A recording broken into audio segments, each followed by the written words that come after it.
me though.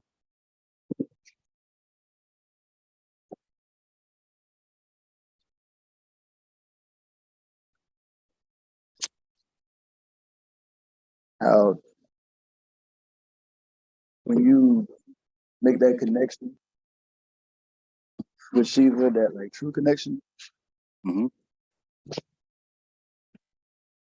everything beyond that is just because it's so many different avenues. Like there's so many different ways that reality can be altered, that it can be shifted, that it can be paused, that it can be slowed down, that it can be forced, that it can be maintained. Like it's crazy. And Naruto and Naruto level, they fight in a suit, supposed to be like the gods, they actually fighting gods. Just how Goku and everybody got to go to that same battle. It's evolution. You know, like when you talk about I think that a lot of the animes detail the progress of a spiritual student through kung fu, through fighting. Like that's the channel. Like it goes from fighting other people of equal stature, then you got to raise the bar. Then eventually you leave the realm of like equal opponents. You got to start facing concepts, right? Beerus the Destroyer. That's a concept. That's not a person. Like Galactus or Darkseid from DC. Those are concepts. It's like the only way to really push our evolution is to start tackling things that are,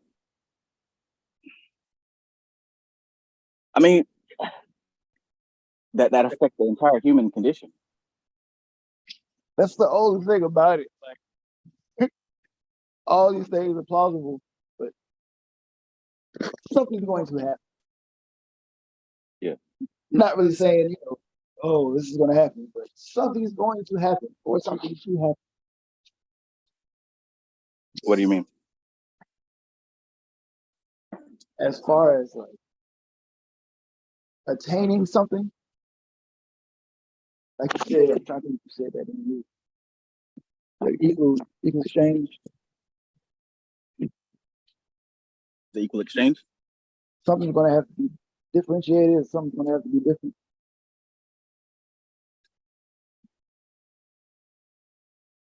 Not necessarily like a forced change, but it can even be a subtle change, something that you do differently as you perform every day. But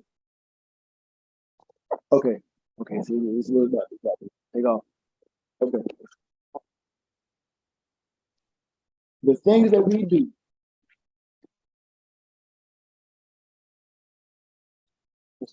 I can't even explain it.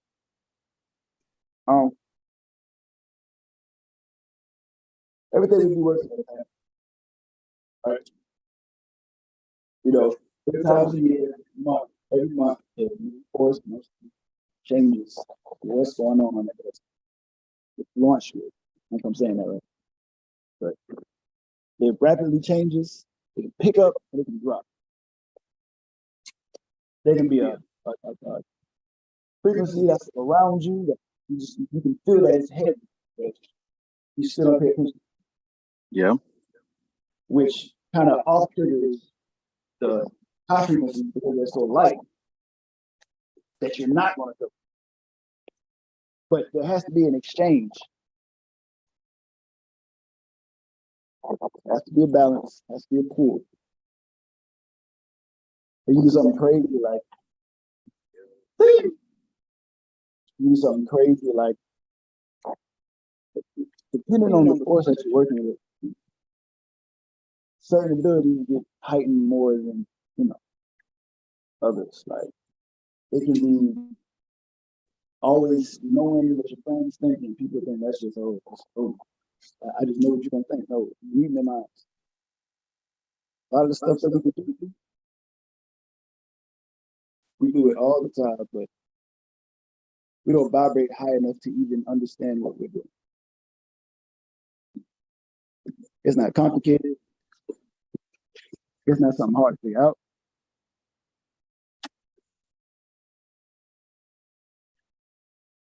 It didn't talk.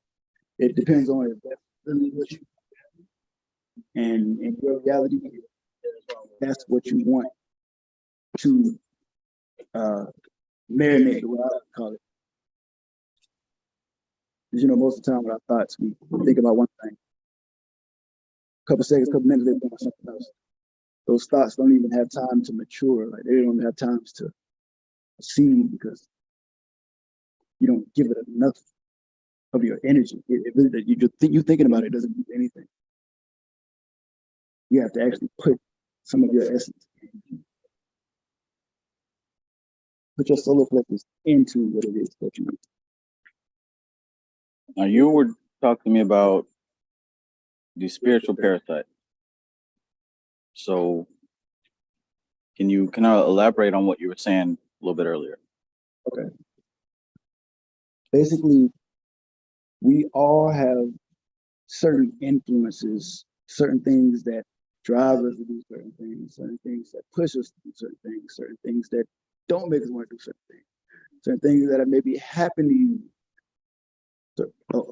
certain like trauma, something that pushed you into the brain, doing something that you don't normally do. Mm-hmm. These things are influenced by what you would call a soul. They're not influenced by that. The elementals that have taken place inside of you usually deal with whatever situation you have. So some people call it split personality, schizophrenia. There's a difference. There's a big difference. But the things that we do, we have no influence over. There's no, you know what I'm saying? You don't really control that. But once you, I keep going off track, but the parasites, the way that they feed off you is the more that you don't believe that you have a soul or an essence or a thing that pushes the life of this vessel to coexist with what's going on, what you're seeing, which has nothing to do with what you think in your head. You can kind of chip away at certain aspects that you have no control over. Let's see, basically you have to, when those thoughts come to your mind, and we have no control over how sporadic certain things pop up into our head. You have no control over that. But what you can do is you choose to evade what it is that you know, that you feel that should be doing done. I said that didn't get trouble. So, but what you shouldn't have been thinking about in the first place, you can kind of alter certain things that happen to you. But like I said, it's an exchange. It's an exchange of.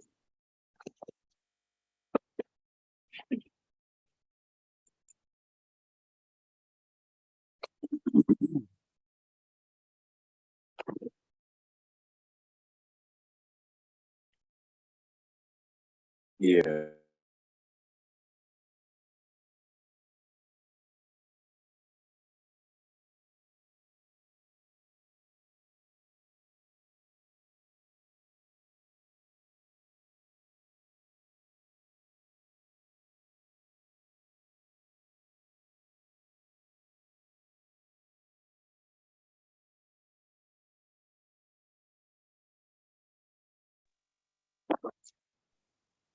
Mm-hmm. Yeah, there has to be a fair exchange or a repetition of something that has to be repeated. I think it was interesting. You were telling me about how just one person in particular, you could kind of see that she had like 3 parasites on her. One on her arm, one on her other arm, one on her back. So like, how are you able to perceive something like that? Okay. Basically, it's loud now. Basically, everybody has certain abilities and stuff that they've honed. What I used to do when I was a child, when I used to imagine certain things, I gave them a silhouette. Like I gave them something to actually, go off of, to where, okay, even if something is kind of scaring me, I can kind of picture it in a different light. Yeah. So when I see, because I see certain chocolate colors, but no. Anyway, when you can actually kind of feel someone's aura, once you get past the colors, Hmm. a silhouette kind of forms around the object or the person or whatever it is that you're doing. Hmm. And if you can coordinate the colors with the color that type of energy is, you kind of know what you're working with. You kind of have vibe to go on. So when you were looking at her, like what I guess chakra was more prominent? Black. So what would you attribute that to? It's something that's speaking. And the average person is not going to know anything about what to do if something like that's speaking. Average person don't know shit about shit. We have so many, there's so many different types of parasites, but the ones that I'm focusing on specifically is just like energy parasites. Right. So do you think there's a correlation between energy parasites and physical ones that are in our? Yes. The ones that are physical, that start to form in us start off as those parasites. They start off as a spiritual form, and they actually form into something physical. Yeah. You can kind of tell the certain spot in people's body that have, that's giving off more of that type of feel, that type of parasite. One thing you said interesting was that it doesn't just come on you. It doesn't just attack. It doesn't just appear. What did you say about that earlier? Okay, they don't appear. Those certain situations we go through, to where if there wasn't some kind of help to get us through it, us alone wouldn't believe that we were getting through it, even though we're actually doing it ourselves. Those certain blackouts where you just wake up and you did something and you don't know what happened, or a fight you got into, pain, and those like situations where you don't have control over yourself, or I should say, where you give in to certain influences. That's a better way to put it. These influences actually start to believe that they're the vessel that helping accomplish whatever it is. The elementals, they take over so much depending on when the trauma or the event or the happening happened, that they start to believe that they are you when you get back into those situations. So, that's to shed a little light on what I say, like chipping away at some of these energies sometimes. If you clear one from you kind of got to be careful, because they're the same. They're one now. The person and the parasite. They're together. Or we could say that if a person has a habit of giving into exterior influences, then they also will be more prone to identifying themselves with parasite. So this using the example of this particular person, would you say that they have a habit of giving into the influence? Yes, heavy too. Very heavy.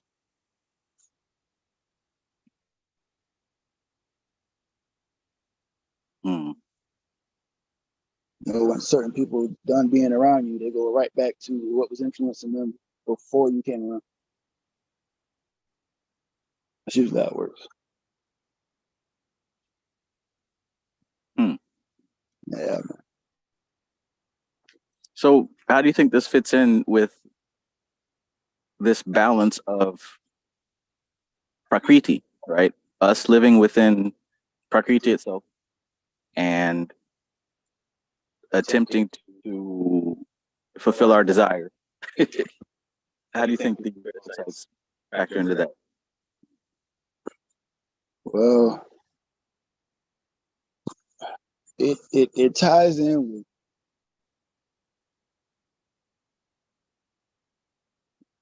how much willpower do you have to give in to your temptation. That's literally what it comes down to. That is what it comes down to. I usually when you do something for a long time and then you get out of the routine of normally doing that and you do something different, like instead of straight going home, getting the game, you go lift weights, or instead of going home, you go run a mile, or any pattern Mm-hmm.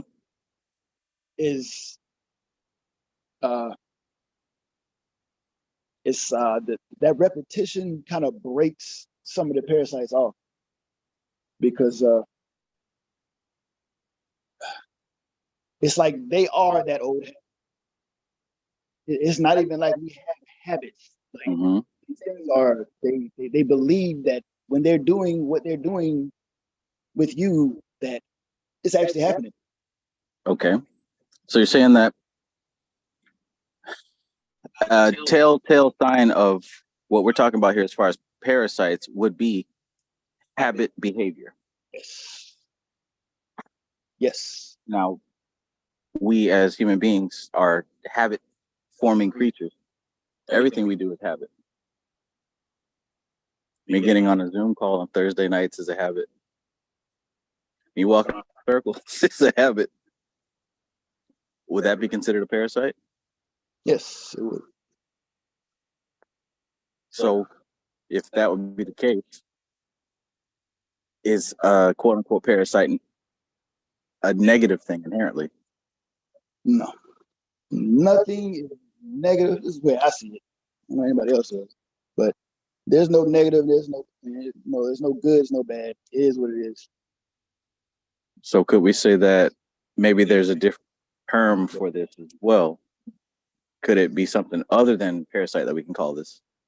Because I mean, I've seen some of the memes also, like some stuff you shared on your page. Like a lot of people are talking about spiritual parasites. A lot of people are talking about maybe extraterrestrial origin or metaphysical origin or whatever. Could it be that this is just how nature operates? You said something.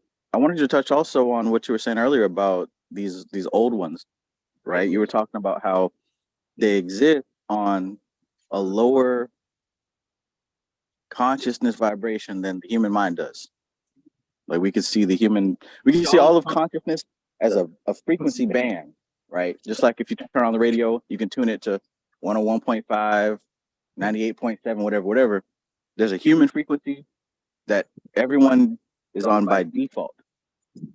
But then you have frequencies that are a bit lower, that there are certain intelligences that thrive and exist.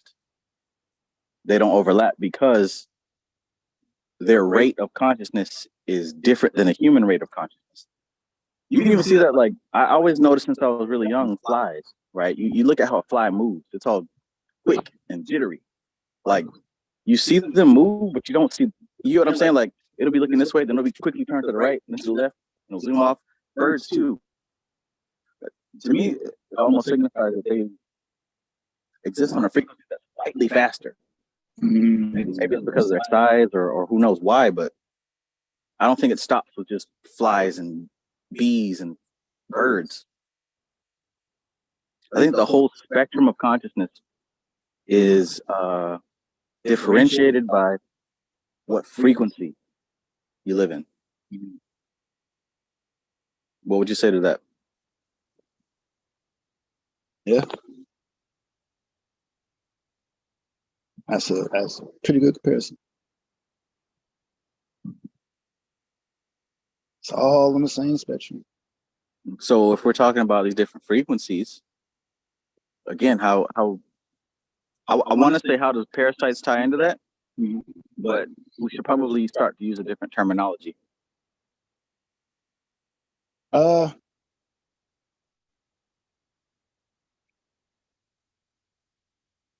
It's called elementals. There we go. There we go. Elemental.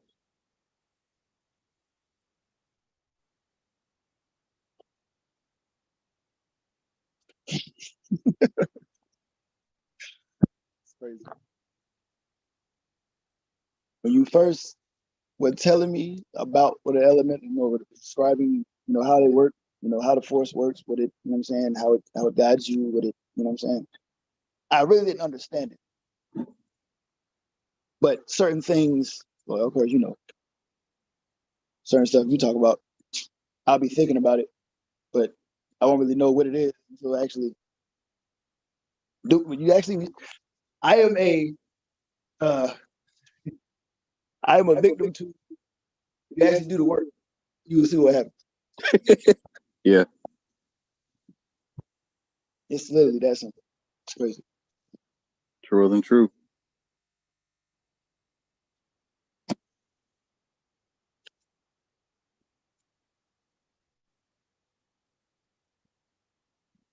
Yeah, but you know, a good way to what I've had to do to keep everything like categorized. I've kind of like made my own like spectrum, if you want to say, but I have a breakdown of what this type of elemental